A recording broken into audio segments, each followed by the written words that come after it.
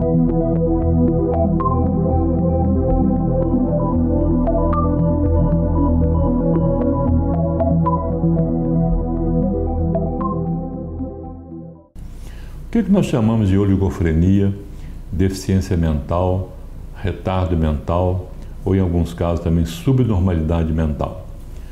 São pessoas cuja personalidade não tiver o seu desenvolvimento pleno. Nós supomos que quando o ser humano nasce, ele nasce quase como uma plantinha ou como um animal muito primitivo. Na verdade, ele chora, ele defeca, urina, se mexe, mas não faz muito mais além disso. Ou seja, é na verdade um bichinho, uma plantinha. Mas logo depois a gente começa a notar que começa a se transformar num ser humano. Mesmo que as semanas vão passando, os meses vão passando, vai se constituir um novo ser humano. Ou seja, vai se formar uma personalidade, um conjunto de maneira de ser, de atitudes, de maneira de se comportar, que nós vamos denominar globalmente de personalidade. Isso começa quase de um zero, por exemplo, quando a pessoa nasce, e depois de alguns anos se transforma num ser humano, numa pessoa que vai ter emoções, sentimentos, vai agir sobre o mundo, vai reagir às coisas do mundo, vai relacionar-se com as pessoas, vai amar, vai odiar, enfim, vai se transformar num ser humano. Isso é a personalidade. Mas em alguns casos, a pessoa não consegue chegar nesse desenvolvimento, né? Acontece nesse percurso alterações físicas que impedem que a personalidade se desenvolva, chegue a seu auge. Quando isso acontece, nós chamamos esse grupo de oligofrenia, deficiência mental, subnormalidade mental ou retardo mental. Ao contrário do que se possa pensar, o problema não é só na inteligência. Que a primeira ideia que a gente tem é que o que aconteceu alguma coisa com a inteligência dessa pessoa.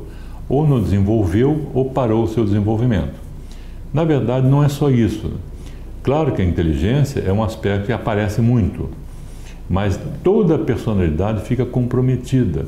A pessoa fica gravemente comprometida no desenvolvimento do seu ser. Torna-se uma pessoa humana inferior. Claro que não inferior no sentido moral, no sentido ético, mas inferior no sentido de potencialidade. Não desenvolveu plenamente as suas potencialidades. É o que nós chamamos de linguagem comum do retardo mental, ou a pessoa retardada mental. O que acontece com essas pessoas? Elas quase sempre, por disfunções cerebrais, ela não consegue chegar a essa plenitude do seu desenvolvimento. Ela vai chegar à vida adulta mostrando um grave comprometimento na sua maneira de ser, na sua maneira de parecer ao mundo. Muitas vezes ela não consegue nem adquirir as coisas mais básicas da vida, como, por exemplo, a educação.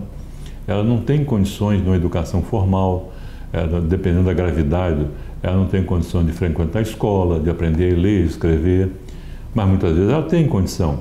Só que é precário, vai chegar um momento que ela não consegue mais se desenvolver, porque faltou nela todo o equipamento orgânico para que atinja essa plenitude da sua personalidade.